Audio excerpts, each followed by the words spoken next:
السلام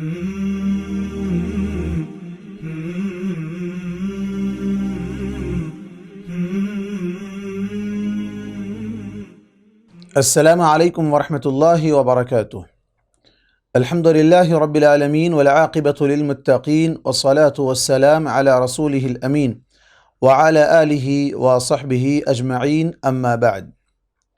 قال اللہ تبارک وتعالی فی کلامہ المجید والفرقان الحمید، فاعوذ باللہ السمیع العلیم من الشیطان الرجیم، ومن آیاتہ ان خلق لکم من انفسکم ازواجا لتسکنوا الیہا۔ اما بعد، محترم ناظرین اور ناظرات، آپ دیکھ رہے ہیں شادی شدہ زندگی کو کامیاب بنانے کے راز کا یہ 7واں پروگرام، 7th ایپیسوڈ، جس میں ایسے مسائل کا احاطہ کیا جائے گا جو خاص طور پر شوہر اور بیوی کے درمیان سکون کے بجائے بے اطمینانی کی کیفیت پیدا کرنے والے ہیں، جس کی وجہ سے ان کی زندگی میں دراڑ آ سکتی ہے، جس کی وجہ سے ان کی زندگی اجیرن بن جائے گی۔ یا ایسے حالات میں ان دونوں کو کیا کرنا چاہیے، انشاءاللہ آج کے اس ایپیسوڈ میں اسی پر گفتگو ہوگی۔ جیسا کہ آپ نے گزشتہ 6 ایپیسوڈ میں نکاح کی اہمیت، فضیلت، فوائد، حقیقت اور حقوق، شوہر اور بیوی کے حقوق، دونوں کے علیحدہ علیحدہ حقوق، اور پھر اسی طرح دونوں کے کمبائن، دونوں کو کن چیزوں کا خیال رکھنا ہے، یا دونوں کو ایک ساتھ کن چیزوں کی رسپانسبلٹی ان پر ڈالی گئی ہے، اس پر ہماری گفتگو ہو چکی ہے۔ آج کے اس پروگرام میں ان تمام حقوق اور رسپانسبلٹیز کی عدم ادائیگی، یعنی اگر وہ ادا نہ کریں تو پھر کیا ہو سکتا ہے، اور پھر اگر وہ ہونا ہی ہو جسے طلاق کہا جاتا ہے تو وہ طلاق کا طریقہ کیا ہے، طلاق کب دینا چاہیے، اور پھر اس کی عدت کیا ہے، اور پھر رجوع کا معاملہ کیا ہے، انشاءاللہ آج اس پر گفتگو ہوگی۔ سب سے پہلی چیز، جیسا کہ ہم نے گزشتہ کئی ایک پروگرامز میں یہ بات کہی ہے کہ نکاح دونوں میاں بیوی کے لیے سکون کا ذریعہ ہے۔ جیسے میں نے ابھی آپ کے سامنے ایک آیت تلاوت کی، جس میں اللہ تبارک و تعالیٰ نے سورہ روم کی یہ آیت ہے، جس میں اللہ تبارک و تعالیٰ کا فرمان ہے لِتَسْكُنُوا إِلَيْهَا۔ یہ اللہ تبارک و تعالیٰ نے جوڑے جو بنائے ہیں، یہ بہت بڑی نشانی اللہ تبارک و تعالیٰ کی، اور اس میں خاص طور پر اللہ تبارک و تعالیٰ نے اس بات کا تذکرہ کیا تاکہ دونوں ایک دوسرے سے سکون حاصل کریں۔ اب جب نکاح کرنے کے بعد دونوں ایک دوسرے سے سکون حاصل کرنا چھوڑ دیں، یا سکون کے بجائے بے اطمینانی کی کیفیت پیدا ہو جائے، اور ذہنوں پر ایک قسم کا بوجھ ایک دوسرے کو محسوس کرنے لگیں، اور ایک دوسرے سے چڑھنے لگیں، اور ایک دوسرے کو نفرت کی نگاہوں سے دیکھنے لگیں، تو پھر ایسی زندگی اجیرن بن جاتی ہے، اور ایسی زندگی کو لانگ ٹائم تک لے کر نہیں چلا جا سکتا ہے۔ اسی حالت میں وہ ایک لمبا عرصہ نہیں گزار سکتے ہیں۔ تو انہیں کیا کرنا چاہیے؟ ایسے ہی کوڑتے رہنا نہیں چاہیے، بلکہ اسلام میں ان کے لیے آسانی سے ایک راستہ نکالا گیا جسے طلاق یا خلا کہا جاتا ہے۔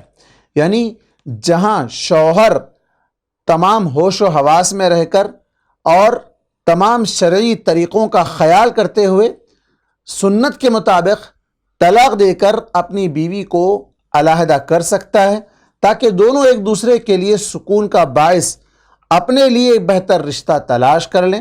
یعنی یہ ہے کہ شوہر اسے اگر طلاق دے دے تو شوہر کسی اور سے شادی کر لے، بیوی اپنی عدت ختم ہونے کے بعد اگر رجوع نہ کر لے پہلا شوہر، تو پھر اس کے لیے پہلی اور دوسری طلاق میں رجوع نہ کرنے کی وجہ سے تیسری طلاق کے بعد اگر تیسری طلاق ہوتی ہے تب اس کے پاس یہ اختیار ہے کہ وہ کسی اور سے شوہر سے شادی کر لے، اور پھر اس کے ساتھ وہ اطمینان کے ساتھ زندگی گزار سکے۔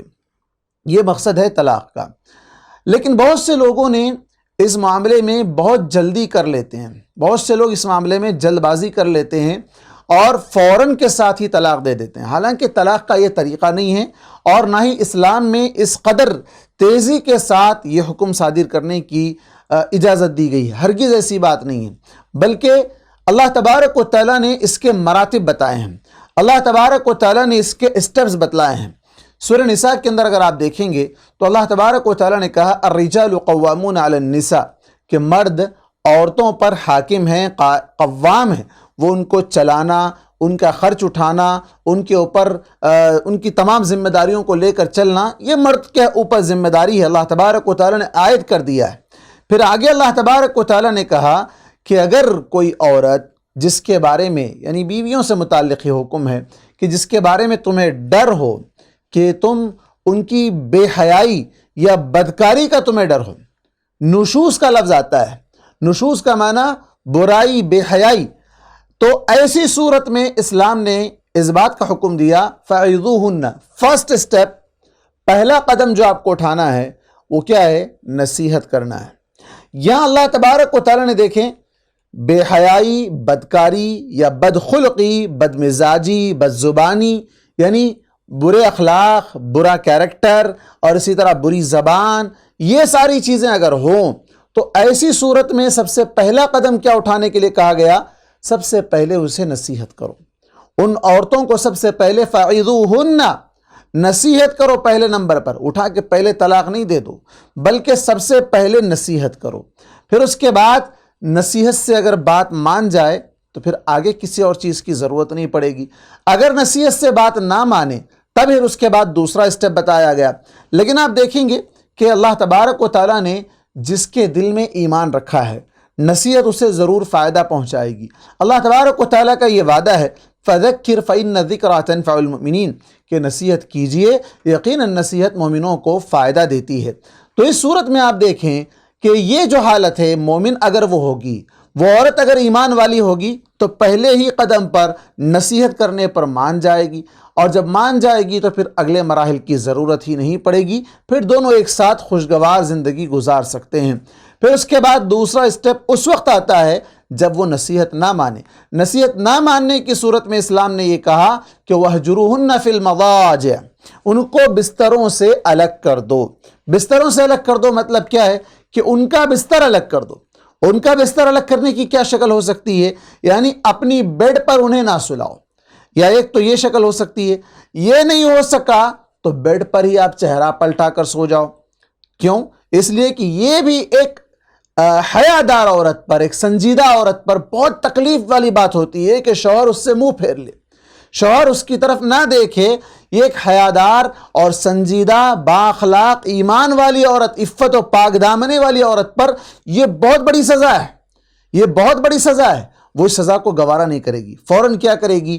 اللہ کے نبی صلی اللہ علیہ وسلم نے دوسری روایت کے اندر جو کہا کہ جب شوہر اس پر ناراض ہو یا وہ شوہر پر ناراض ہو کسی بھی وجہ سے، تو وہ کیا کرتی ہے؟ وہ جنتی عورت ہے۔ اللہ کے نبی صلی اللہ علیہ وسلم نے کہا الا اخبرکم بنسائکم اہل الجنہ، کیا میں تمہیں تمہاری جنتی عورتوں کے بارے میں خبر نہ دوں؟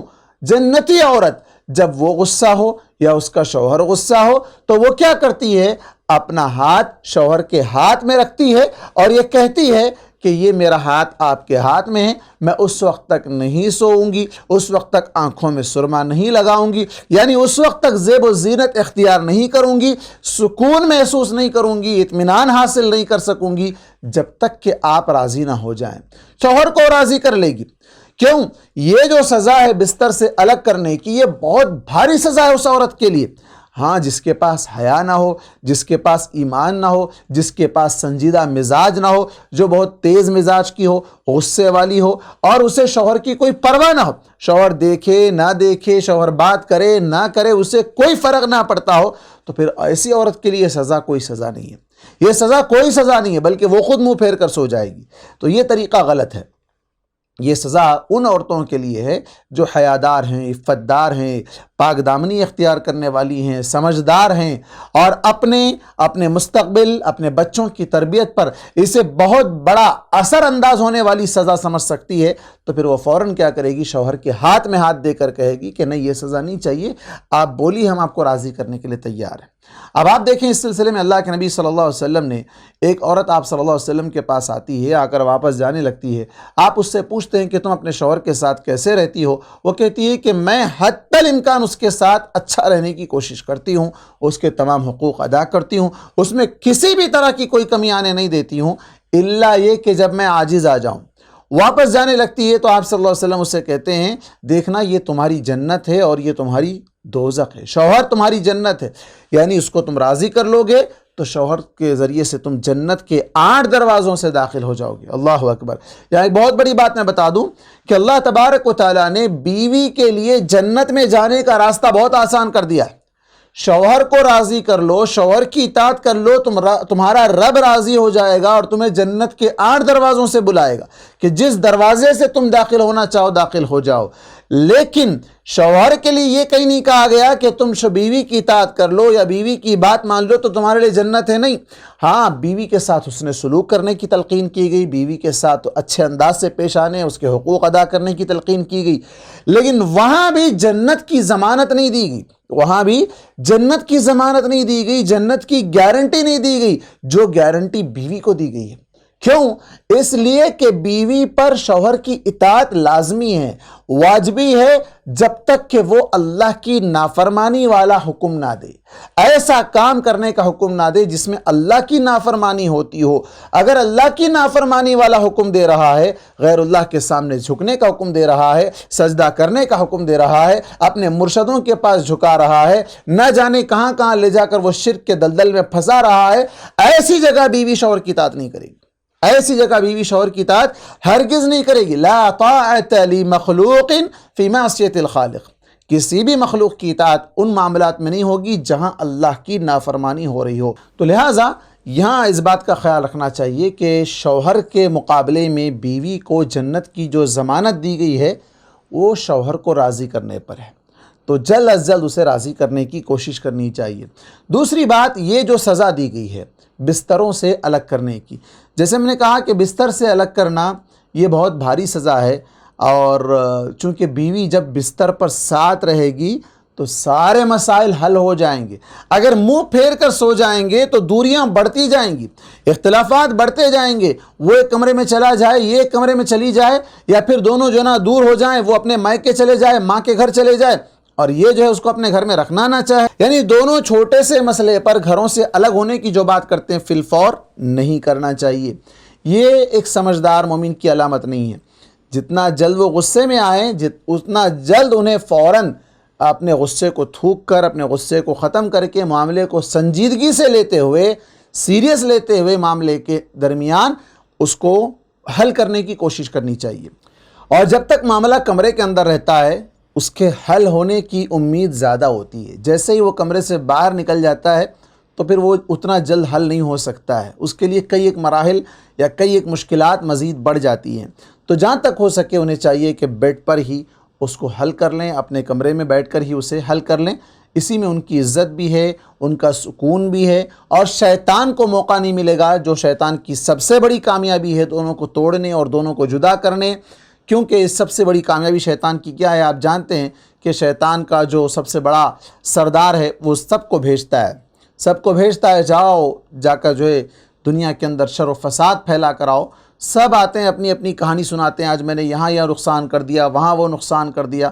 ایک چھوٹا سا شیطان آ کر کہتا ہے کہ آج میں نے ایک میاں بیوی کو الگ کرا دیا، اسے بلا کر قریب بٹھاتا ہے، اسے تاج پہناتا ہے، اسے عزت دیتا ہے، اسے رسپیکٹ دیتا ہے۔ کیوں؟ اس لیے کہ یہ سب سے بڑی کامیابی ہے۔ تو لہٰذا شیطان کو کامیابی نہ دیں، خود کامیاب ہونے کی کوشش کریں۔ یہ دوسرا مرحلہ تھا۔ تیسرا کہا وَضْرِبُوهُنَّ، انہیں مارو۔ کہاں مارو اور کیسے مارو اس سلسلے میں بات گزر چکی ہے کہ غیر مبرح، ایسی مار جس کی وجہ سے اس مار کا اثر، نشان، اس کے دھبے، داغ دھبے نظر نہ آتے ہوں، اور دوسرا اس کا اثر درد کی شکل میں محسوس نہ ہوتا ہو، یعنی نہ درد ہو نہ اس کا اثر ظاہر ہو، بس ایک ڈر اور خوف بتانے کے لیے اللہ تبارک و تعالی نے وَضْرِبُوهُنَّ کا جو لفظ دیا ہے۔ ہرگز اس بات کی اجازت نہیں دی گئی کہ آپ اس کی ہڈیاں توڑ دو، آپ اس کے دانت توڑ دو، آپ اس کے بال کتر دو۔ کس طرح کی لوگ جہالت کرتے ہیں بھائی، حد سے زیادہ ہو جاتا ہے کہ لوگ جہاں چاہے مارنا شروع کر دیتے ہیں، مکے مارنا شروع کر دیتے ہیں، اور اس کے بال کتر دیتے ہیں، اسے مختلف طریقے سے جسم پر ٹارچر کرتے ہیں۔ بعض لوگ تو حد سے زیادہ اسے چرکے لگاتے ہیں، شاٹ دیتے ہیں، نہ جانے اور کیسی کیسی سزائیں لوگ ہمارے سامنے آ کر بیان کرتے ہیں کہ اس طرح کی سزائیں دی جاتی ہیں۔ اللہ اکبر۔ وہ اللہ کی مخلوق ہے۔ اللہ کے نبی صلی اللہ علیہ وسلم نے کیا کہا؟ اتقوا اللہ فی النساء، یہاں کا عورتوں کے معاملات میں اللہ سے ڈرنا، یہ اللہ تبارک و تعالیٰ کی امانتیں تمہارے پاس ہے۔ اوان عندکم، اوان کا لفظ استعمال کیا گیا کہ تمہارے پاس امانت ہے، اللہ نے تم کو دیا ہے۔ اور اللہ تعالیٰ نے کیا کہا؟ ان اللہ کان علیکم رقیبا، اللہ نگران ہے، نگہبان ہیں۔ اور یہاں جو اللہ تبارک و تعالیٰ نے اسی آیت میں جس کی تشریح چل رہی ہے کہ کس طرح مراتب وار، ترتیب وار جو نا اس مرحلے سے گزرنا ہے، وہاں اللہ تبارک و تعالیٰ نے آخر میں کیا کہا؟ ان اللہ کان علیا کبیرا، تم اپنے آپ کو بڑا مت سمجھو، تم پر اللہ تعالیٰ سب سے زیادہ بڑا ہے۔ تو یہ لوگ جو مارنا، ہاتھ پیر اٹھانا، گالی گلوچ کرنا اور مختلف طریقے سے سزائیں دینا، ہرگز اس کا حق نہیں دیا گیا اسلام میں، ہرگز اس کا حق نہیں دیا گیا۔ اور آج کل جو حالات چل رہے ہیں، اللہ تعالیٰ ہدایت دے لوگوں کو، مسلمان ہو کر اسلام کی تعلیمات سے ناواقفیت کی بنیاد پر اسلام کو رسوا کرنے کی کوشش کر رہے ہیں۔ آپ نے دیکھا ہوگا چند دن پہلے ایک واقعہ دلی کا جو مشہور واقعہ آیا کہ ایک شخص نے ایک عورت کو، جس کے ساتھ شادی بھی اس نے نہیں کی تھی، بغیر شادی کے اس کے ساتھ زندگی گزار رہا تھا، اور اس کے ساتھ وہ سارے معاملات جو بیوی کے ساتھ ہوتے ہیں وہ سارے معاملات اختیار کیا ہوا تھا، اور پھر اس کے بعد شادی پر جب اسے بوجھ ڈالا گیا، پریشرائز کیا گیا، تو کیا کیا؟ اس کو دبا کر قتل کر دیا، اور پھر اس کے مختلف ٹکڑے کر کے اس کے جو نا 6 مہینے پہلے ہی وہ سارا کام تمام کر دیا۔ اور آج پوری دنیا میں اور بالخصوص ہندوستان میں مسلمانوں کا نام رسوا کرنے، اسلام کے نام پر ایک بہت بڑا داغ دھبا لگانے کی اس نے ناپاک کوشش کی ہے۔ اور بھی نئے نئے واقعات آتے جا رہے ہیں، عجیب عجیب واقعات آتے جا رہے ہیں۔ ان تمام سے مسلمانوں کو بچنا چاہیے۔ اسلام ہرگز اس بات کی اجازت نہیں دیتا ہے، ہرگز اس بات کی اجازت نہیں دیتا ہے کہ آپ اس مخلوق کو جو اللہ تبارک و تعالیٰ کی کمزور مخلوق اللہ تبارک و تعالیٰ نے جس سے قرار دیا، یہ انسانوں میں اللہ تبارک و تعالیٰ نے اسے ایک دوسرے کے سکون کا ذریعہ بنایا، ایک دوسرے پر حملہ کرنے، ایک دوسرے پر جو نا حق جتانے، لڑائی جھگڑا کرنے، مار پیٹ کرنے، قتل و غارت گری تک پہنچنے کے لیے اللہ تبارک و تعالیٰ نے یہ رشتہ نہیں بنایا ہے۔ لِتَسْكُنُوا إِلَيْهَا، اللہ تبارک و تعالیٰ نے کہا سکون اگر نہیں مل سکتا ہے تو پھر آپ بھلے طریقے سے الگ ہو جائیں۔ اس کا جو آگے طریقہ آ رہا ہے لِتَسْكُنُوا إِلَيْهَا کا، کہ کیسے سکون حاصل کرنا ہے، اس پر تو گفتگو ہو چکی۔ سکون نہ ملنے کی صورت میں کیسے الگ ہونا ہے، اس پر انشاءاللہ اگلی باتوں میں انشاءاللہ یا اگلے مراحل میں اس پر گفتگو ہوگی۔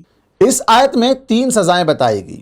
پہلی سزا تو یہ بتائی گئی کہ آپ انہیں جو ہے نصیحت کریے، دوسری کہ آپ ان کا بستر الگ کر دیجیے، تیسری نصیحت یہ کی گئی کہ انہیں ماریے، ایسی مار جو ہلکی ہو، جس کا نہ اثر ہو نہ جس کا نہ درد ہو۔ میں نے اس سے پہلے کہا کہ اس سلسلے میں بعض لوگوں نے کہا تھا کہ مسواک کی لکڑی، بعض لوگوں نے کمنٹ بھی کیا ہمارے اس ٹاپک پر یا ہماری اس بات پر کہ بھئی مسواک کی لکڑی سے ماریں گے تو کیا درد ہوگا، کیا اثر ہوگا۔ دیکھیے، درد کرنے کے لیے یا پریشان کرنے کے لیے مارنے کا حکم نہیں دیا گیا، بس وہ اگر حیادار ہے، وہ اگر عزت دار ہے، وہ سمجھدار ہے تو اتنی چھوٹی لکڑی کے مار کو بھی وہ برداشت نہیں کرے گی۔ حالانکہ اس سے مار نہیں لگتا یہ الگ مسئلہ ہے، اس سے مار نہیں لگتا یہ الگ مسئلہ ہے۔ تو یہ جو طریقہ لوگوں نے اپنایا ہوا ہے غلط طریقہ ہے۔ تو یہ 3 طریقے اپنانے ہیں۔ پہلی چیز نصیحت کرنا ہے، دوسرا بستر سے الگ کرنا ہے، تیسرا ایسی مار مارنی ہے جس کا نہ اثر ہو نہ درد ہو، دونوں چیزیں بھی نہ ہو۔ اس کے بعد کہا گیا چوتھے نمبر پر فَإِنْ أَطَعْنَكُمْ، ان 3 مراحل میں سے کوئی بھی ایک مرحلے میں اگر وہ آپ کی بات مان لے تو پھر فَلَا تَبْغُوا عَلَيْهِنَّ السَّبِيلَ، پھر ان کے اوپر ظلم کرنے کی ہرگز اجازت نہیں ہے، ظلم کرنے کی ہرگز اجازت نہیں ہے۔ فَلَا تَبْغُوا عَلَيْهِنَّ السَّبِيلَ، کوئی راستہ مت تلاش کرو اب کہ پھر اب کیا موقع ملے گا، کون سی بات پکڑیں گے، کیسے جو نا اس کے اوپر اپنا ظلم دکھائیں گے، ہرگز اس بات کی اجازت نہیں گئی، بلکہ یہ کہا گیا ان اللہ کان علیا کبیرا، اللہ تبارک و تعالیٰ تم پر بڑا ہے۔ اللہ تبارک و تعالیٰ علی، بہت بلند اور بڑا بھی ہے، اللہ تبارک و تعالیٰ ہی تمہارا نگران ہے، نگہبان ہے۔ اس کے بعد چوتھا مرحلہ یہ بتایا گیا کہ اگر اس طرح بات نہ بنے، یہ 3 مراحل اختیار کر لیے گئے، بات نہ بنے، تو جب تمہیں ڈر ہو کہ اب لڑائی جھگڑے اور بڑھیں گے اور جس کی وجہ سے دونوں کے درمیان جدائی کا خدشہ ہو، وَإِنْ خِفْتُمْ شِقَاقَ بَيْنِهِمَا، اب ڈر لگ رہا ہے کہ ہو سکتا ہے کہ اب یہ معاملہ آگے بڑھ جائے، طلاق کی نوبت آ سکتی ہے، خلا کی نوبت آ سکتی ہے، لیکن نہیں چاہتے ہیں طلاق ہونا، نہیں چاہتے ہیں خلا ہو، تو پھر کیا کریں؟ دونوں اپنے اپنے رشتہ داروں میں سے ایک حکم کس کو کہتے ہیں؟ انصاف کرنے والا، انصاف کے ذریعے فیصلہ دینے والا، انصاف کے ذریعے سے۔ بلکہ آگے اللہ تبارک و تعالیٰ نے کیا کہا؟ ان یریدا اصلاحا یوفق اللہ بینہما، اگر وہ دونوں حکم، دونوں جو شوہر کی طرف سے ہے بیوی کی طرف سے، دونوں بھی انصاف کے ساتھ اصلاح چاہتے ہیں۔ اصلاح کا مطلب جوڑنا چاہتے ہیں، صلح کرانا چاہتے ہیں، اللہ تعالیٰ صلح کی توفیق دے گا۔ لیکن یہ دونوں بھی اگر عصبیت میں آ جائیں، نہیں ہماری بچی ایسا کیسا بولی، تمہاری بچی ایسا کیسا بولی، ہمارا بچہ ایسا نہیں بول سکتا، ہمارا بچہ یہ نہیں کیا، تمہاری بچی یہ کی، ایک دوسرے پر اگر الزامات لگاتے بیٹھ جائیں، انصاف کرنے کے بجائے وہاں پر لڑائی جھگڑا کرنے بیٹھ جائیں، معاملے کو سلجھانے کے بجائے الجھانے اگر لگ جائیں، تو وہ پھر کبھی مسئلہ ختم نہیں ہوگا۔ بلکہ ایسا لگتا ہے کہ یہ ایسے مواقع ہم نے دیکھے ہیں کہ جہاں پر شوہر اور بیوی کے درمیان شاید اتنی بات نہیں بن گئی تھی جتنا بعد والے آ کر آگ لگا دیتے ہیں۔ تو یہ آگ لگانے کا کام نہیں کرنا ہے، جوڑنے کا کام کرنا ہے۔ دونوں کو بھی یہ دیکھنا ہے کہ یہ میرا رشتہ دار ہے، نہیں بلکہ یہ دیکھنا ہے کہ یہ ایک خاندان ہے، یہ خاندان ٹوٹنے جا رہا ہے، ہمیں اسے جوڑنے کی کوشش کرنی ہے۔ اور اللہ تبارک و تعالیٰ جوڑنے والوں کو پسند کرتا ہے، اور جھوٹ کی جو اجازت دی گئی ہے جوڑنے کے لیے، صلح صفائی کروانے کے لیے، آپس میں رشتوں کو جوڑنے کے لیے جھوٹ بولنے کی تک اجازت دی گئی ہے تاکہ رشتہ ٹوٹے نہیں۔ کیوں؟ اس لیے کہ رشتوں کو جوڑنے والوں کی بڑی فضیلت آئی ہے۔ اللہ تبارک و تعالیٰ نے اس سلسلے میں قرآن مجید میں کئی ایک مقامات پر اللہ تبارک و تعالیٰ نے جنتیوں کے صفات میں اس کا تذکرہ کیا۔ والذین یصلون ما امر اللہ بہ ان یوصل، جن رشتوں کو جوڑنے کا حکم دیا جاتا ہے وہ ان رشتوں کو جوڑتے ہیں۔ جنتیوں کے صفات بیان کیے گئے، اور خود اللہ تبارک و تعالیٰ نے کیا کہا کہ رشتہ عرش سے معلق ہے، جڑا ہوا ہے، اور رشتہ کہتا ہے کہ اللہ جو مجھے جوڑے تو اسے جوڑ کر رکھ، جو مجھے توڑ دے، جو مجھے کاٹ دے تو اسے کاٹ دے۔ تو رشتوں کو جوڑنے کی کوشش کرنی چاہیے۔ تو یہ چوتھا مرحلہ ہے جہاں پر ہر ایک خاندان کے ایک اچھے، سمجھدار، ایماندار اور اللہ تبارک و تعالیٰ سے ڈرنے والے بندے کو لا کر وہاں بٹھائیں اور معاملے کو سلجھانے کی کوشش کریں۔ اس معاملے میں ایک بات کا اور خیال رہے کہ ایسے آدمی کو حکم بنائیں جو جانبدار ہو، کسی کی طرفداری نہ کرے، کسی کی سائیڈ نہ لیں، بس رشتے کو جوڑنے کے لیے، معاملے کو حل کرنے کے لیے وہ آئے، اور اللہ سے ڈرنے والا وہ بندہ ہو، اور اسی طرح وہ یا تو علم والا ہو یا پھر عمر والا ہو۔ علم اگر رہے گا تو اللہ سے ڈرے گا، انما یخشى اللہ من عبادہ العلماء، اور پھر اسی طرح اگر عمر رسیدہ ہوگا تو اسے زندگی کے تجربات، زندگی کے کئی ایسے مشاہدات اور واقعات اس کے سامنے گزرے ہوں گے جہاں وہ دیکھ چکا ہوگا کہ زندگی کو کیسے کس طرح کامیاب بنانا ہے، کیسے ان معاملات کو ڈیل کرنا ہے۔ بچے ہیں، جذباتی ہو جاتے ہیں، لڑکا ہے یا لڑکی ہے، ایک دوسرے پر بھڑک جاتے ہیں، اور مختلف آج کل ایسے فتنے ہیں کہ جہاں پر ایک دوسرے کے خلاف بھڑکانے کے لیے کئی فلمز، کئی سیریلز، کئی کارٹونز، کئی چیزیں ایسی بن کر آ گئی ہیں جو ان زندگیوں کو تباہ کرنے پر لگی ہوئی ہیں۔ تو ایسے تمام معاملات میں تجربے کار، ایماندار اور اسی طرح علم والے لوگ اگر بیٹھ کر مسئلے کو حل کرنا چاہیں تو مسئلہ آسانی سے حل ہو سکتا ہے۔ یہ 4 مراحل ہیں: نصیحت، بستر سے الگ کرنا، ہلکی سی مار جس کا نہ درد ہو نہ اثر ہو، بس ڈر بٹھانے کے لیے وہ بات ہو، اور اس کے بعد چوتھی چیز دونوں کی طرف سے کمپرمائز کرنے کے لیے، صلح کروانے کے لیے دونوں کی طرف سے حکم آ کر معاملے کو حل کرنے کی کوشش کریں۔ حل ہو جائے گا اگر وہ لوگ حل کرنا چاہیں گے، حل ہو جائے گا، جڑ جائے گا مسئلہ، ٹوٹنے سے بچ جائیں گے، اختلافات سے بچ جائیں گے۔ اللہ کا وعدہ ہے یوفق اللہ بینہما، اللہ تعالیٰ انہیں جوڑ دے گا، اللہ تعالیٰ جوڑ دے گا۔ اور آگے کا ان اللہ کان علیما خبیرا، اللہ تعالیٰ کو علم ہے، اللہ تعالیٰ باخبر ہے کہ تم جوڑنے کے لیے بیٹھے ہو یا توڑنے کے لیے بیٹھے ہو، اس کا علم اللہ تبارک و تعالیٰ کو۔ تو یہ 4 مراحل میں اگر بات بن جائے تو پھر طلاق کی نوبت نہیں آئی، اس کے بعد طلاق کی نوبت آتی ہے۔ یہ 4 مراحل میں بات نہ بنے تو پھر جب اس وقت طلاق دینے کی بات آتی ہے، اور طلاق کیسے دیں گے، آئیے ابھی ہم اس کا تفصیلی تذکرہ یا اس کا تفصیلی طریقہ ہم جاننے کی کوشش کرتے ہیں قرآن اور حدیث کی روشنی میں۔ سب سے پہلے طلاق کا معنی کیا ہے؟ طلاق کا معنی ہے کھول دینا، گرہ کھول دینا، جو گھاٹی جسے کہتے ہیں اس کو اوپن کر دینا، اسے کھول دینا، اسے ڈھیلا کر دینا۔ کیا معنی ہے؟ جو عقد نکاح کی جو گھاٹی، عقد کا معنی گھاٹی باندھنا، اور یہاں طلاق کا معنی اس گھاٹی کو کھول دینا۔ تو اس طرح یہ طلاق کا لفظی معنی ہے، اور طلاق کا اصطلاحی معنی یہ ہے کہ شوہر اور بیوی نکاح کے اس بندھن کو، اس گھاٹی کو کھول دیں جس میں وہ اللہ تبارک و تعالیٰ کے نام پر اس گھاٹی کو باندھے تھے جس میں وہ جمع ہوئے تھے، اللہ سے اگریمنٹ کیے تھے، اس اگریمنٹ کو ختم کر دیں۔ تو یہ طلاق کا معنی ہے۔ طلاق کی حکم کے اعتبار سے 5 قسمیں ہیں۔ پہلی ہے حرام۔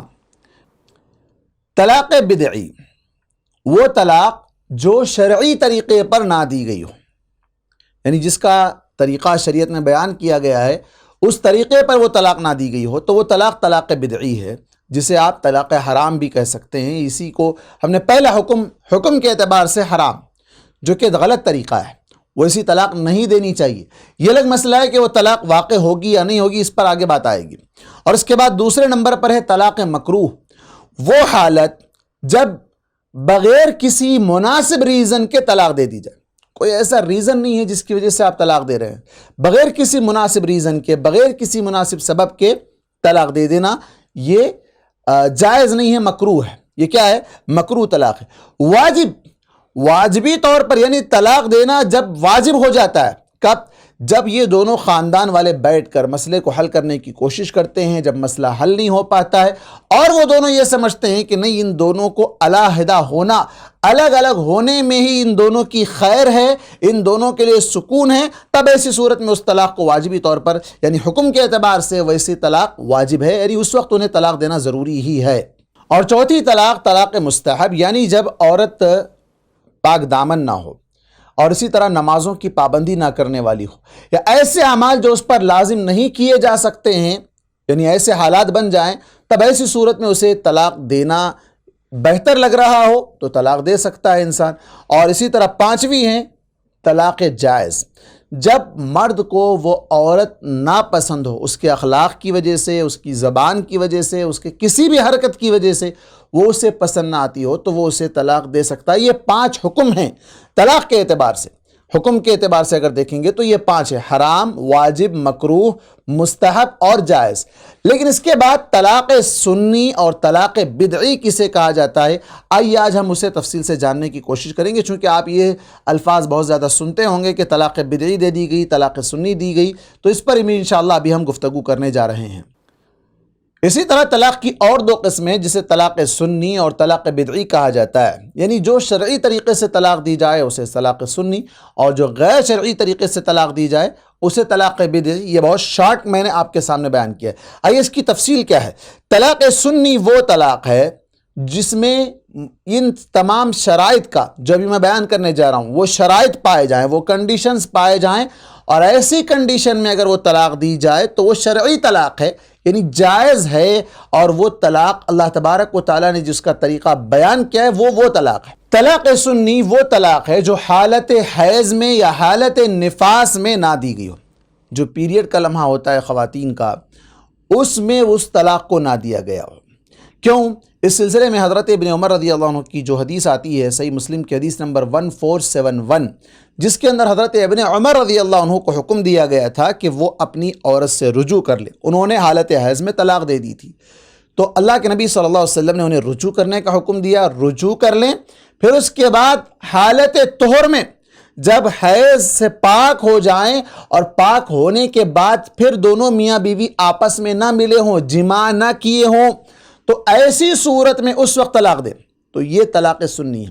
حالت حیض میں نہ ہو، اور ایسا حالت طہر جس کے اندر جماع نہ کیا گیا، حیض سے پاک ہونے کے بعد، غسل کر لینے کے بعد جماع کیے بغیر وہ طلاق دیے ہوں، اگر جماع کر لیے ہوں تب بھی وہ طلاق نہیں دے سکتا ہے، تب بھی وہ طلاق نہیں دے سکتا ہے، جسے طلاق سنی کہا جائے وہ طلاق سنی نہیں ہو سکتی ہے۔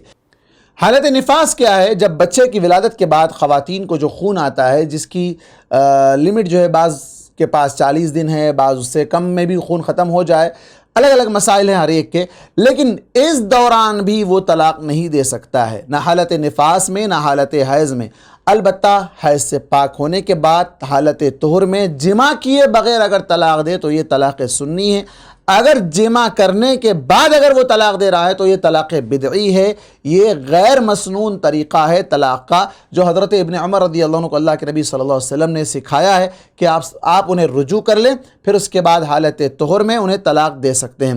اسی طرح اگر بیوی حاملہ ہو، حمل سے ہو، تو ایسی صورت میں جب مسائل گمبھیر ہو جائیں، مسائل کا جو ہے نا حل ہونا مشکل نظر آئے، ایسی صورت میں جب وہ دونوں جدا ہونا چاہتے ہیں تو حالت حمل میں وہ طلاق دے سکتا ہے، اسے ولادت کا انتظار نہیں کرنا پڑے گا۔ لیکن جیسے اللہ تبارک و تعالیٰ نے قرآن مجید میں سورہ طلاق پوری کمپلیٹ صورت ہی اللہ تبارک و تعالیٰ نے نازل کر دی، اسی طرح سورۃ البقرہ کے اندر تقریباً 2 رکوع آیت نمبر 228 سے لے کر تقریباً 2 رکوع 15-20 آیتیں تقریباً اسی مسائل پر تفصیل سے اس کا تذکرہ آیا ہے۔ تو یہاں اس بات کا خیال رہے کہ حالت حمل میں لوگ پریشان ہو جائیں گے کہ بھئی حمل میں بھی اسلام نے اس بات کا خیال نہیں رکھا کہ طلاق دینے کا حکم دے دیا۔ اسلام نے کبھی بھی طلاق کا حکم نہیں دیا، اسلام نے کبھی بھی طلاق کا حکم نہیں دیا۔ آپ کے حالات ان 4 مراحل سے گزرنے کے بعد نہ سدھریں تو اللہ تبارک و تعالیٰ نے ایک راستہ رکھا ہے علیحدگی اختیار کر کے سکون حاصل کرنے کا، نہ کہ ایک ساتھ رہ کر لڑائی جھگڑے ٹارچر ایک دوسرے کے خلاف مختلف طریقے سے جو نا اپنے آپ کو پریشان کرنے کے بجائے سکون حاصل کرنے کے لیے علیحدہ ہونے کا راستہ رکھا گیا۔ حکم کہیں بھی نہیں دیا گیا کہ تم اس کو طلاق دے دو حالت حمل میں۔ یہ سنی طریقہ ہے، مسنون طریقہ ہے کہ ایسے دوران یا اس حالت میں، حمل کے حالت میں آپ اسے طلاق دے سکتے ہیں۔ طلاق کیسے دینا ہے؟ ایک طلاق دینی ہے، 3 طلاق در طلاق طلاق طلاق نہیں کہنا ہے۔ طلاق کیسے؟ اسی قرآن مجید کی آیت آپ دیکھیں، الطلاق مرتان، طلاق 2 مرتبہ رجعی ہے جس میں واپس رجوع کرنے کا حق دیا گیا ہے، اور اللہ تبارک و تعالیٰ نے اس سے قبل کی آیت کے اندر کہا وَبُعُولَتُهُنَّ أَحَقُّ بِرَدِّهِنَّ فِي ذَلِكَ إِنْ أَرَادُوا إِصْلَاحًا، اگر وہ دونوں رجوع کرنا چاہیں تو انہیں حق ہے، ان کے شوہروں کو یہ حق پہنچتا ہے، وہی سب سے زیادہ حق رکھتے ہیں کہ اپنی بیویوں کو واپس رجوع کر لیں اگر وہ اصلاح کرنا چاہتے ہیں۔ رجوع کا حق کب رہے گا؟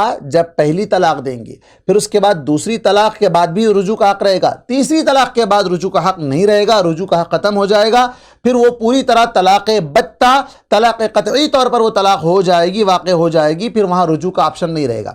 اب یہ طلاق کیسے دیں گے؟ بہتر طریقہ یہ ہے کہ 2 گواہوں کی موجودگی میں 1 مرتبہ طلاق دی جائے، 1 مرتبہ، 3 مرتبہ ایک ساتھ نہیں، 3 دے لو آپ، 30 دے لو یا 300 دے لو، ایک ہی واقع ہوگی۔ دلیل کیا ہے؟ صحیح مسلم کی حدیث نمبر 1472 جو حضرت عمر رضی اللہ عنہ کے دور کے سلسلے میں وضاحت جس کے اندر تفصیلی آئی ہے کہ اللہ کے نبی صلی اللہ علیہ وسلم کے دور میں اور حضرت ابوبکر رضی اللہ عنہ کے دور میں اور حضرت عمر رضی اللہ عنہ کے دور میں بھی طلاق 3 ہو یا جتنی بھی ہو وہ ایک ہی شمار ہوا کرتی تھی۔ جب حضرت عمر رضی اللہ عنہ نے دیکھا کہ لوگ جلد بازی کر رہے ہیں اور طلاق ایک ساتھ دے کر جو نا چھٹکارا پانا چاہتے ہیں اور اس معاملے کو بہت آسان سمجھ رکھا ہے، تو پھر ایسے لوگوں کو سزا کے طور پر، تاکہ وہ طلاق دینے سے پہلے سوچ لیں کہ اگر وہ طلاق دے گے تو 3 ہی شمار ہو جائے گی، پھر انہیں رجوع کا آپشن نہیں رہے گا، اس کا خوف بٹھانے کے لیے انہوں نے کیا کہا کہ چلو اب جب لوگ جلد بازی کر رہے ہیں تو ہم اسی کو جاری کر دیتے ہیں، یعنی اسی 3 طلاق کو 3 طلاق مان لیتے ہیں تاکہ آئندہ کوئی طلاق دینے سے پہلے سوچ لے۔ یہ حضرت عمر رضی اللہ عنہ نے اس حکمت اور اس مصلحت کی وجہ سے انہوں نے اس بات کو جاری کیا تھا۔ لیکن اللہ کے نبی صلی اللہ علیہ وسلم کے دور میں آپ اگر دیکھیں گے اور خود پورا قرآن مجید اگر آپ مطالعہ کر لیں، کہیں بھی آپ کو یہ طریقہ نہیں ملے گا کہ 3 طلاق ایک ساتھ دینی، ہرگز یہ طریقہ نہیں ملے گا، 3 طلاق نہیں بلکہ ایک طلاق۔ اب صحیح طریقہ کیا ہے؟ شارٹ میں اگر آپ جاننا چاہتے ہیں تو حالت حیض میں نہ ہو، حالت نفاس میں نہ ہو، حالت طہر میں جماع نہ کیا ہوا ہو، اور پھر 2 گواہوں کی موجودگی میں 1 طلاق دے، طلاق دینے کے بعد اسے گھر سے نہیں نکالے گا۔ سورہ طلاق کی آیت نمبر 1 آپ مطالعہ کر لیں، وَلَا تُخْرِجُوهُنَّ مِن بُيُوتِهِنَّ، کہ آپ انہیں گھر سے نہیں نکال سکتے، گھر میں ہی رہیں گے۔ کیوں؟ اس کی حکمت یہ ہے کہ پھر رجوع کا آپشن رہے گا، ایک دوسرے کی غلطیوں پر نادم ہوں گے، شرمندہ ہوں گے، پچھتاوا ہوگا، اور پھر دونوں ایک دوسرے سے رجوع کرنا چاہیں گے۔ تو یہ طریقہ ہے طلاق کا کہ گھر سے نہیں نکالیں گے، عدت وہ جو 3 حیض ہے وہ وہیں شوہر کے گھر میں رہ کر گزارے گی، شوہر کھلائے گا، پلائے گا، پہنائے گا، پورا خرچ اٹھائے گا، اور ساتھ میں وہ رہیں گے، علیحدہ نہیں ہوں گے، ساتھ میں رہیں گے، لیکن زوجیت کا جو حق ہے، جماع کا جو حق ہے، وہ حق ادا نہیں کریں گے۔ جیسے ہی وہ حق ادا کر لیں گے وہی رجوع شمار ہوگا، وہی رجوع ہوگا۔ رجوع کا کیا ہے کہ بولنے کی ضرورت نہیں ہے کہ ہم تم کو رجوع کر رہے ہیں، یا رجوع کے لیے گواہوں کو بلانے کی ضرورت نہیں ہے کہ ہم رجوع کر رہے ہیں۔ دونوں میاں بیوی اگر مل جائیں، دونوں میاں بیوی جماع کر لیں تو رجوع کا سب سے افضل سب سے بہتر طریقہ یہی ہے کہ دونوں ایک ساتھ جمع کر لیں گے تو خود بخود وہ رجوع ہو جائے گا، خود بخود وہ رجوع ہو جائے گا۔ اب یہ جو پیریڈ ہے 3 حیض کا، یعنی 3 مہینے سے کچھ زائد وقت کا، اس دوران وہ کبھی بھی رجوع کر سکتے ہیں۔ کہاں رہیں گے؟ گھر میں رہیں گے تو رجوع ہوگا۔ اللہ نے کہا وَلَا تُخْرِجُوهُنَّ مِن بُيُوتِهِنَّ، انہیں ان کے گھروں سے۔ آپ دیکھیں شوہر کا گھر ہوتا ہے، بیوی کا نہیں ہوتا ہے، لیکن اللہ نے کیا کہا کہ ان کا گھر، ان عورتوں کا گھر، یعنی طلاق کے بعد بھی وہ انہی کا گھر ہے، وہ اسی گھر میں رہیں گی، انہیں نہ نکالیں الا یہ کہ کوئی کھلی بے حیائی کا انہوں نے ارتکاب کیا تھا جس کی وجہ سے شوہر اسے اپنے ساتھ نہیں رکھ سکتا ہے تو طلاق دے کر اسے وہ علیحدہ کر سکتا ہے، لیکن ساتھ میں ہی وہ رہے گی اور رجوع کا حق رہے گا۔ یہ 3 مہینے یا کچھ دن جو 3 حیض، ہر ایک کے چونکہ حیض کے ایام علیحدہ ہوتے ہیں، ہر ایک کے ایام مختلف ہوا کرتے ہیں، جدا ہوا کرتے ہیں، اس اعتبار سے اس کے بعد دوسری طلاق دینے کی ضرورت نہیں ہے۔ دوسری طلاق، بعض لوگ یہ سمجھتے ہیں کہ جیسے ہی یہ عدت کا پیریڈ ختم ہو گیا پھر اسے فوراً طلاق دینی ہے دوسری، نہیں، یہ 3 مہینے کا ٹائم ہے، 1 مہینے کا ٹائم نہیں ہے، 3 مہینے کا ٹائم ہے۔ 3 مہینے میں رجوع کرنے کا اختیار ہے، اگر رجوع نہ کر لیں تو نکاح ختم ہو جائے گا، رجوع کا آپشن بھی ختم ہو جائے گا، لیکن دوسرا آپشن باقی رہے گا۔ وہ کیا ہے؟ پھر سے نکاح کرنے کا آپشن باقی رہے گا۔ رجوع کا آپشن 3 مہینے کے اندر تھا، یہ 3 مہینے کا وقت ختم ہو گیا تو پھر اس کے بعد اب نیا نکاح نئے مہر کے ساتھ اور گواہوں اور ولی کی موجودگی میں جیسے پہلا نکاح ہوا تھا اسی طرح نکاح کے ذریعے سے پھر اس عورت سے نکاح کیا جا سکتا ہے، بیچ میں کسی اور نکاح کی ضرورت نہیں ہے۔ یہ پہلے نکاح کی بات چل رہی ہے، پہلے نکاح کے بعد طلاق ہوئی، طلاق کے بعد رجوع نہیں کیا تو پھر دوسرا نکاح کرنے کے لیے اسے کوئی رکاوٹ نہیں ہے۔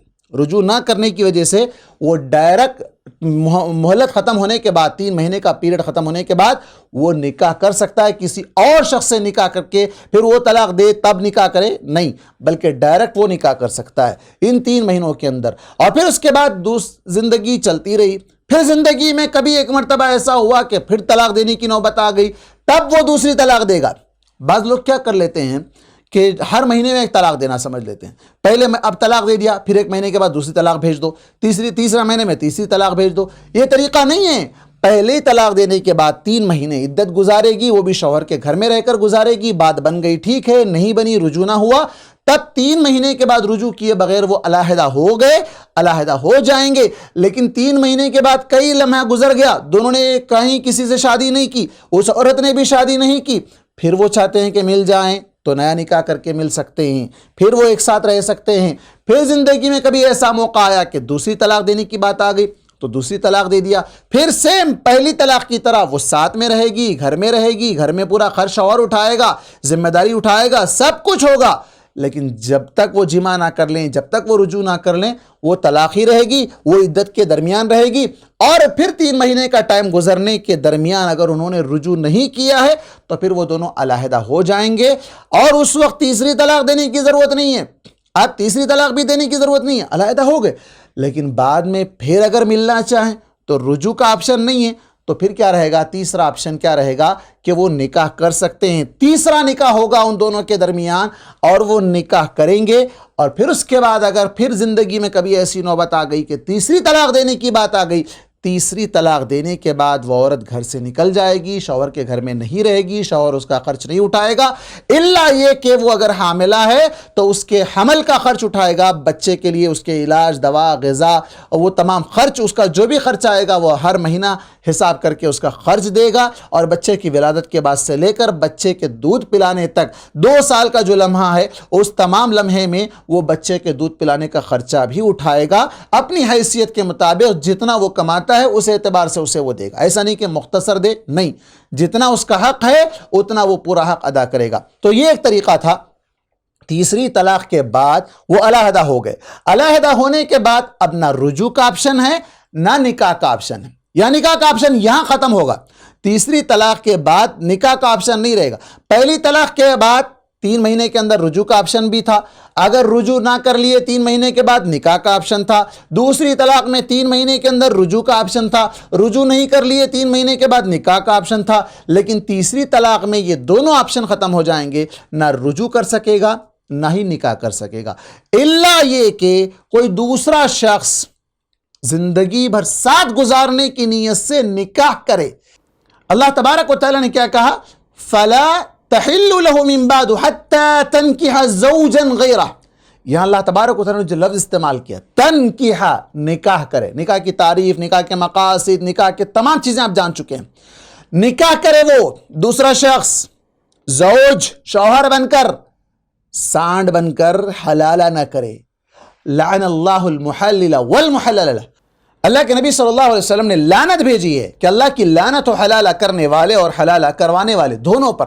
تو یہ جو رسوائی والی بات ہے، کتنی قبیح بات ہے کہ ایک آدمی اپنی بیوی، اپنی شریک حیات، اپنا پارٹنر، اس کو لے جا کر کسی ایک رات کے لیے کسی غیر کے پاس چھوڑ دے. سوچ کر دیکھیے، امیجن کر کے دیکھیے، کتنی گندی، کتنی قبیح حرکت ہے یہ. کیسا یہ مسلم معاشرہ برداشت کر سکتا ہے؟ آج غیر ہم پر تھوکتے ہیں کہ اسلام میں ایسی کیسی اجازت دی گئی؟ ہرگز اجازت نہیں دی گئی. لوگوں نے اپنے فقہی حد بندیوں کے اندر، فقہ کے ان مسائل کے اندر قرآن اور حدیث کے احکام کو بھلا کر اللہ اور اس کے رسول صلی اللہ علیہ وسلم کی نافرمانی کرتے ہوئے اللہ کی لعنت کے حقدار بن رہے ہیں. اور یہی لعنت کا نتیجہ ہے کہ آج آپ دیکھ لیں ہمارے ملک میں یہ قانون بن چکا ہے کہ جو کوئی ایک ساتھ 3 طلاق دے گا اسے 3 سال جیل میں ڈالیں گے، اور جو حلالہ کرے گا اسے بھی اندر ڈالیں گے. تو یہ کتنی بڑی عیب کی بات ہے. اور اللہ تبارک و تعالیٰ نے یہ لاٹھی مسلط کر دیا ہے آج مسلمانوں پر دوسروں کے ذریعے سے. کتنے افسوس کی بات ہے. تو یہ فلا تحل له حتى تنكح زوجا غیرہ جو کہا گیا، وہ شوہر بن کر شادی کرے گا زندگی بھر ساتھ نبھانے کے لیے. اب اس کی زندگی چلتی رہی، درمیان میں پھر وہاں اختلافات ہو گئے، لڑائی جھگڑے ہو گئے، یا تو خلا ہو گیا، یا طلاق ہو گئی، یا پھر وہ شوہر مر گیا اور اس کی عدت 4 مہینے 10 دن گزارنے کے بعد یہ آزاد ہو گئی. اب یہ پہلا شوہر چاہتا ہے کہ پھر اس سے شادی کرے، تب وہ اس سے شادی کر سکتا ہے. تو یہ پورا مکمل خلاصہ تھا 3 طلاق کا. اور تینوں طلاقیں جو بہت سے لوگ غلط طریقے سے دے دیتے ہیں، ایک ساتھ 3 طلاق دیتے ہیں، یہ بھی غلط. اور ہر مہینہ ایک طلاق بھیجنا، یہ بھی غلط. اور رجوع کرنے کے مسائل نہ جاننا کہ ایک ساتھ رہیں گے تو رجوع کر سکتے ہیں، رجوع کر لیں گے تو معاملہ ختم ہو جائے گا، لیکن ایک بار جب رجوع کر لیں گے تو ان کی ایک طلاق کاؤنٹ ہو جائے گی. 3 مہینے گزرنا ضروری نہیں. ایک آدمی طلاق دیا، 1 گھنٹے میں پچھتا ہوا، لڑائی جھگڑا ہو گیا تھا، 1 گھنٹے میں دونوں نارمل ہو گئے، پھر اس کے بعد دونوں نے رجوع کر لیا کیونکہ 3 مہینے ان کے پاس ٹائم تھا. 3 مہینے میں سے 1 گھنٹہ بھی تو اسی کا ایک حصہ ہے. 1 گھنٹے میں، آدھے گھنٹے میں، 15 منٹ میں، 5 منٹ میں بھی اگر وہ رجوع کر لیتے ہیں، ان کی ایک طلاق تو کاؤنٹ ہو جائے گی، بقیہ ان کے پاس 2 رہ جائیں گے. لیکن وہ رجوع کر کے پھر سے اپنی زندگی کو آگے بڑھا سکتے ہیں پھر سے. اچھا، یہاں ایک بات یہ ہے، بہت سے لوگ طلاق کیسے دیتے ہیں؟ کہتے ہیں غصے میں طلاق دے دیے. بھائی کون ہے جو خوشی خوشی ہنستے ہنستے طلاق دیتا ہے؟ کوئی بھی نہیں دیتا ہے. ہر ایک کو غصے میں ہی شیطان لاتا ہے طلاق دینے کے لیے. ہاں، اس بات کو بھی خیال میں رکھا جائے یا ذہن میں رکھا جائے، اللہ کے نبی صلی اللہ علیہ وسلم نے کہا ثلاث فی جدہن جد وحزلہن جد. 3 چیزیں ایسی ہیں جو سنجیدگی سے بولی جائیں یا مذاق میں بولی جائیں وہ واقع ہو جائیں گی: نکاح، طلاق اور رجوع. تو یہاں کوئی انسان اگر ہنستے ہوئے کہہ دے نہیں مذاق کر رہا تھا تو یہ بھی نہیں ہوگا. غصے میں آ کر کہہ دے تو غصے کی بھی طلاق ہو جائے گی، مذاق کی بھی طلاق ہو جائے گی. اور اکثر طلاق غصے ہی میں واقع ہوتی ہیں. کوئی آدمی ہنستے ہنساتے خوشی یا کھاتے کھلاتے جو طلاق نہیں دے گا، طلاق نہیں دے سکتا ہے، بلکہ وہ جب بھی دے گا غصے میں آ کر ہی دے گا. اور غصہ اسی لیے اللہ کے نبی صلی اللہ علیہ وسلم نے لا تغضب لا تغضب لا تغضب بار بار وصیت کی ہے کہ غصے میں مت آؤ. غصہ جب آ جائے تو اسے ٹھنڈا کرو. کیسے ٹھنڈا کرو؟ آپ پانی پی لو، یا جو ہے وضو کر لو، یا آپ کھڑے ہوئے تو بیٹھ جاؤ، بیٹھے ہو تو لیٹ جاؤ، اعوذ باللہ من الشیطان الرجیم پڑھ لو آپ. اور ضروری نہیں ہے کہ فوراً اسی بات کو اسی وقت ثابت کرنے کے لیے آپ لڑائی جھگڑا کرتے ہوئے رہیں. آپ وہاں سے نکل جائیں، لڑائی جھگڑا ختم کر دیں، معاملہ جب ٹھنڈا ہو تب آ کر اس مسئلے پر بات کریں. اسی وقت بات بڑھتی جائے گی اور نوبت طلاق تک آ جائے گی. تو ایسی کوئی حرکت نہ کریں جس کی وجہ سے طلاق ہو سکتی ہو. تو یہ طلاق سے بچنے کا ایک طریقہ ہے، یعنی معاملات کو حل کرنے کے لیے. اس کے بعد مسئلہ آتا ہے کہ طلاق کسی اور کے کہنے پر دیں. جیسے عام طور پر والدین کے کہنے پر، لڑکی کے والدین کہیں کہ خلا لے لو، یا لڑکے کے والدین کہیں کہ طلاق دے دو. تو ایسی صورت میں کس چیز کو یا کس بات کا خیال رکھا جائے گا؟ یہ دیکھا جائے گا کہ دونوں میں کس بنیاد پر طلاق کی بات کی جا رہی ہے. اللہ کی نافرمانی اگر وہ عورت کر رہی ہے اور اس کے ساس سسر بیٹے کو حکم دے رہے ہیں کہ بیٹا تو اس کو طلاق دے دے، تو وہاں دیکھا جائے گا، جیسے حضرت ابن عمر رضی اللہ عنہ کے بارے میں ہے کہ حضرت عمر رضی اللہ عنہ نے کہا تھا کہ اپنی بیوی کو طلاق دے دو، تو ایک شخص نے حضرت امام احمد کے پاس جا کر کہا کہ میرے ماں باپ مجھے حکم دے رہے ہیں کہ میں طلاق دے دوں، تو کہا مت دو۔ کہا حضرت عمر نے بھی تو حضرت ابن عمر کو کہا تھا، تو کہا کیا تو ابن عمر ہے اور تیرا باپ حضرت عمر ہے؟ یعنی اس جیسے ہو تم لوگ نہیں ہو۔ تو یہاں اس بات کا خیال رکھنا ہوگا کہ اگر وہ بیوی اللہ کی نافرمانی کر رہی ہے، کھلے عام بے حیائی کا ارتکاب کر رہی ہے اور گھر کی عزت کو داؤ پر لگا رہی ہے، ایسی صورت میں اگر ماں باپ حکم دیتے ہیں تو وہ طلاق دے سکتا ہے۔ لیکن اس کے بجائے گھریلو کام کاج، گھریلو چھوٹی چھوٹی باتیں، ایسے معاملات پر اگر وہ طلاق کا حکم دیتے ہیں، یا جہیز نہیں لائی ہے طلاق دے دے، تو یہ ساری باتیں غلط ہیں۔ یہ جاہلیت ہے، جہالت ہے، یہ جہالت ہے، بڑی جہالت ہے، اس سے بچنا چاہیے۔ اب اس کے بعد خلا کا مسئلہ ہے کہ بیوی خلا لینا چاہے شوہر سے، تو اس کا کیا طریقہ ہے؟ خلا کا معنی بھی ہے کھول دینا۔ اصل خلع الثوب کا مطلب ہوتا ہے کپڑے اتار دینا، خلع الثوب کا معنی۔ تو خلا کا معنی اتارنا، کھول دینا، یعنی نکاح کے اس بندھن کو کھول دینا۔ چونکہ دونوں ایک دوسرے کا لباس ہے، ہن لباس لکم وانتم لباس لہن، دونوں ایک دوسرے کا لباس ہیں۔ اب یہ دونوں اپنے لباس سے اپنے آپ کو علیحدہ کرنا چاہتے ہیں، الگ کرنا چاہتے ہیں، تو بیوی کے لیے کہا گیا قرآن مجید سورہ بقرہ آیت نمبر 229، جس کے اندر اللہ تبارک و تعالیٰ نے کہا فَلَا جُنَاحَ عَلَيْهِمَا فِيمَا افْتَدَتْ بِهِ، دونوں پر کوئی گناہ نہیں اگر وہ کچھ دے کر، فدیہ دے کر۔ فدیہ سے مراد یہ ہے کہ بیوی جو شوہر نے مہر میں اسے کچھ دیا ہے، وہ مہر کی رقم اسے واپس دے، اس سے بھی کچھ زائد دے کر اپنے آپ کو شوہر سے الگ کرنا چاہے تو وہ دے کر واپس اپنے آپ کو الگ کر سکتی ہے۔ یہ خلا ہے۔ خلا کن حالات میں لیا جا سکتا ہے؟ ابن قدامہ رحمہ اللہ نے اس سلسلے میں بڑی اچھی بات کہی ہے کہ جب شوہر کے اندر دینداری نہ ہو، شوہر بد اخلاق ہو، شوہر بدصورت ہو، بد شکل ہو، بد مزاج ہو، اور اسی طرح شوہر کی عمر میں کافی زیادہ فرق ہو، شوہر کمزور ہو چکا ہو، یا ایسے حالات یا ایسے صفات جس کی وجہ سے وہ تنگ آ چکی ہے اور اس میں اسے ڈر ہے کہ اگر شوہر کی اطاعت کرے گی تو اللہ کی نافرمانی ہو سکتی ہے، اللہ کی نافرمانی ہو سکتی ہے، تو ایسی صورت میں وہ شوہر سے خلا لے گی۔ اب اس کی ایک میں مثال دیتا ہوں۔ اس کی ایک مثال کیا ہے؟ اللہ کی نافرمانی۔ اللہ کی نافرمانی، اللہ نے کہا کہ حیض میں جماع نہ کرو، شوہر کا چاہتا ہے کہ اس میں جماع کرنا چاہتا ہے تو وہ نہیں ہوگا۔ اسی طرح اللہ تبارک و تعالیٰ نے دبر سے، پچھلے حصے سے جماع کرنے سے منع کر دیا ہے، اور غصہ ہونے کی بات کہی ہے، لعنت کی بات کہی ہے اللہ تبارک و تعالیٰ نے۔ اگر شوہر اسے مجبور کر رہا ہے کہ نہیں مجھے اسی طرح کرنا ہے، تو پھر ایسی صورت میں وہ عورت اللہ کی نافرمانی سے بچنے کے لیے اس شوہر سے خلا لے سکتی ہے، اس شوہر سے۔ اسی طرح منہ سے بدبو، بعض لوگوں نے اس کو بھی لایا ہے کہ بعض لوگوں کے منہ سے اتنی گندی بو آتی ہے کہ جسے بیوی برداشت نہیں کرتی ہے۔ اب یہ تو فطری بدبو ہے کسی کے اندر، اس کا وہ اسے علاج کروانا چاہیے۔ اگر وہ علاج نہیں کروائے گا تو بیوی اس کے ساتھ زندگی نہیں گزار سکتی، چونکہ بو جب منہ پر مارتی ہے تو اسے برداشت نہیں کیا جا سکتا ہے۔ تو ایسی صورت میں وہ اسے علاج کرنے کی مہلت دے گی، علاج کروا لے، اگر نہ کروائے تو پھر اس سے علیحدگی اختیار کر سکتی ہے۔ لیکن اب آپ ان لوگوں کا کیا کہیں گے جو سگریٹ پیتے ہیں، جو تمباکو، گٹکا اور پان، اس طرح کی چیزیں جس کی وجہ سے ان کے منہ سے ہمیشہ گندی بو آتی ہے، اور بالخصوص سگریٹ کی وجہ سے، تو بھلا بتائیں ان عورتوں پر کیا گزرتی ہوگی جو اس طرح کی بو کو برداشت نہیں کرتی ہیں یا نہیں کر پا سکتی ہیں۔ اگر کوئی برداشت کر لے تو وہ اس کا اپنا مسئلہ ہے، وہ اس کا اپنا مسئلہ ہے۔ یہ بھی ایک صفت یا یہ بھی ایک سبب یا ایک ریزن بیان کیا گیا ہے کہ اس کی وجہ سے بھی عورت خلا لے سکتی ہے۔ اور اسی طرح ہر وہ کام جو اللہ اور اس کے رسول کی نافرمانی والا ہو، وہاں شوہر اگر حکم دے رہا ہے تو اس شوہر کی بات مانے بغیر وہ اللہ کی اطاعت کو پہلے ترجیح دے گی، اور پھر اس کے بعد اگر بہت زیادہ معاملات بگڑ رہے ہیں تو پھر وہ شوہر سے علیحدگی اختیار کر سکتی ہے۔ وہ قاضی کے پاس جائے گی اور اپنے خلا کا مطالبہ کرے گی، اور جو مہر اس نے شوہر نے دیا ہے وہ مہر واپس کر کے وہ خلا حاصل کر سکتی ہے۔ خلا کا مسئلہ طلاق سے تھوڑا سا الگ ہے، وہ یہ ہے کہ خلا کے بعد رجوع کا آپشن نہیں رہے گا۔ جیسے ہی خلا لے لیا دونوں کو علیحدہ ہونا ہے، وہ اس گھر میں نہیں رہ سکے گی، چونکہ اس نے مہر واپس کر دیا ہے۔ اب وہ شوہر کے ساتھ رہنا نہیں چاہتی ہے، وہ علیحدہ ہو جائے گی۔ علیحدہ ہونے کے بعد رجوع کا آپشن نہیں رہے گا، البتہ خلا کی عدت 1 مہینہ ہے، خلا کی عدت 1 مہینہ ہے، اور اس خلا کے لیے حیض کی حالت، نفاس کی حالت، حمل کی حالت، یہ سب کچھ کنڈیشن نہیں دیکھے جائیں گے، یا حالت طور میں جماع کر لیا تھا نہیں کیا تھا، یہ سب کچھ نہیں دیکھا جائے گا، جو کہ طلاق کے اندر جو کنڈیشن بیان کیے گئے وہ سارے کنڈیشنز اس میں لاگو نہیں ہوں گے۔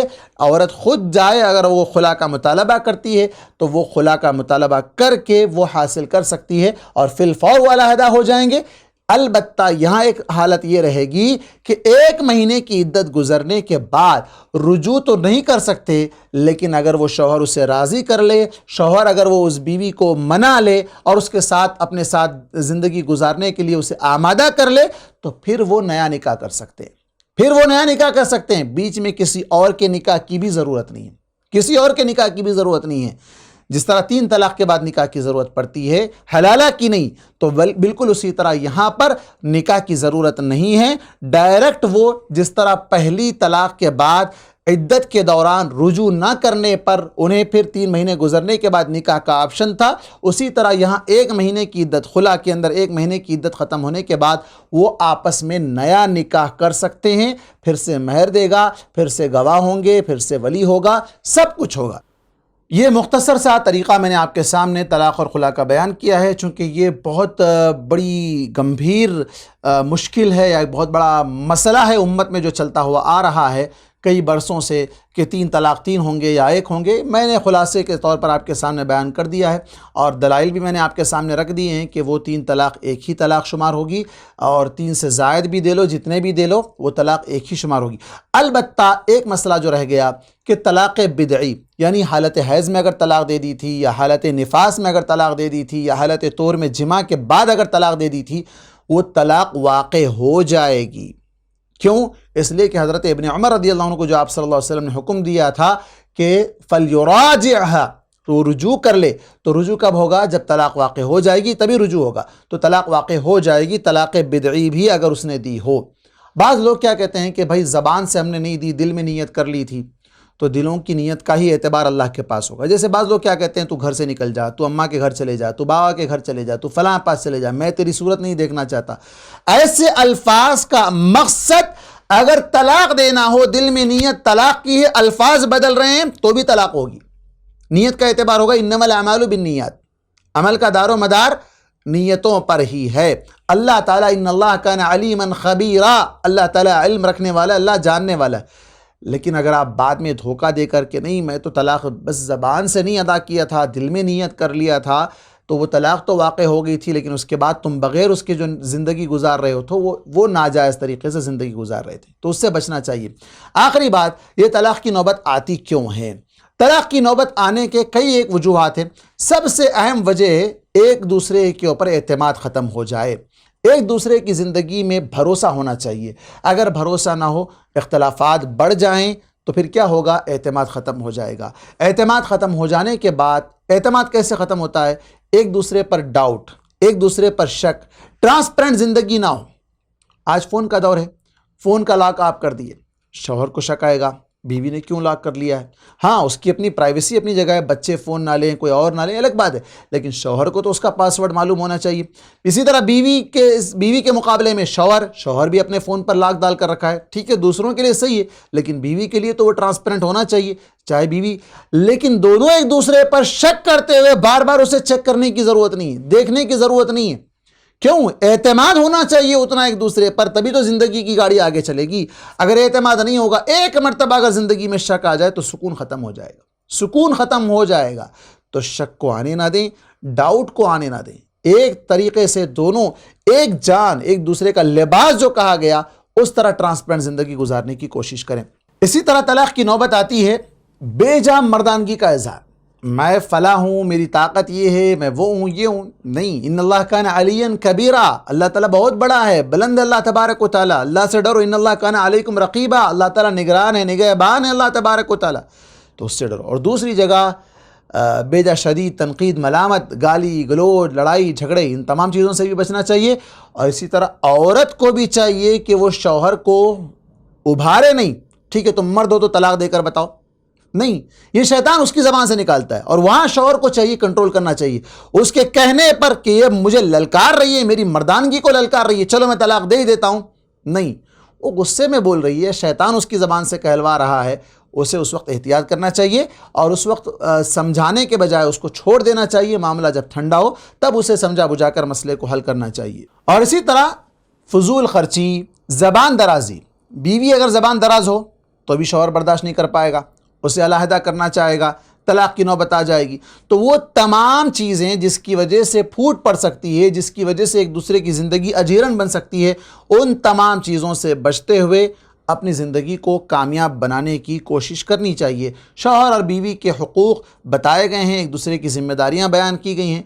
اللہ تبارک و تعالیٰ کا میں بے انتہا شکر و احسان بجا لاتا ہوں کہ اللہ تبارک و تعالیٰ نے مجھے اس اہم موضوع پر کچھ ٹوٹے پھوٹے الفاظ میں آپ کے سامنے بات کرنے کی توفیق دی ہے۔ اللہ تبارک و تعالیٰ اس کے ذریعے سے بگڑے ہوئے لوگوں کی اصلاح کرے۔ اللہ تبارک و تعالیٰ ٹوٹے ہوئے خاندانوں کو جوڑنے کی اللہ تبارک و تعالیٰ توفیق عطا فرمائے، اور جہاں لڑائی جھگڑے میاں بیوی کے درمیان اختلافات ہیں، اللہ تبارک و تعالیٰ ان اختلافات کو ختم کر کے الفت و محبت میں بدل دے، اور خاندانوں کو اللہ تبارک و تعالیٰ مل جل کر رہنے اور اسی طرح بچوں کی تربیت پر اثر انداز نہ ہوتے ہوئے اپنے معاملات کو حل کرنے کی اللہ تبارک و تعالیٰ تمام کو توفیق عطا فرمائے۔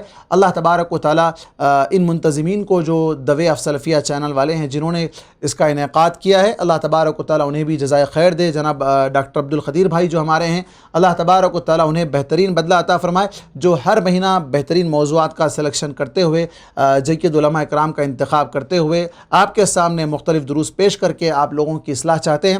اللہ تبارک و تعالیٰ ضرور ایسے لوگوں کی خدمات کو قبول کرے گا جو لوگوں کے درمیان اصلاح چاہتے ہیں، لوگوں کے درمیان بھلائی چاہتے ہیں، لوگوں کے درمیان خیر چاہتے ہیں۔ اللہ تبارک و تعالیٰ انہیں دنیا اور آخرت کی بھلائیاں نصیب فرمائے۔ اللہ تبارک و تعالیٰ سے دعا ہے کہ اللہ تبارک و تعالیٰ ہم تمام مسلمانوں کو کتاب و سنت کے مطابق عمل کی توفیق عطا فرمائے، اور ہم نے جو اس 7 دنوں میں جو کچھ ہم نے تعلیم حاصل کی ہے، کہنے والے کو، سننے والوں کو، تمام کو عمل کی توفیق اللہ تبارک و تعالیٰ عطا فرمائے۔ آمین۔ وآخر دعوانا ان الحمد للہ رب العالمین، والسلام علیکم ورحمۃ اللہ وبرکاتہ۔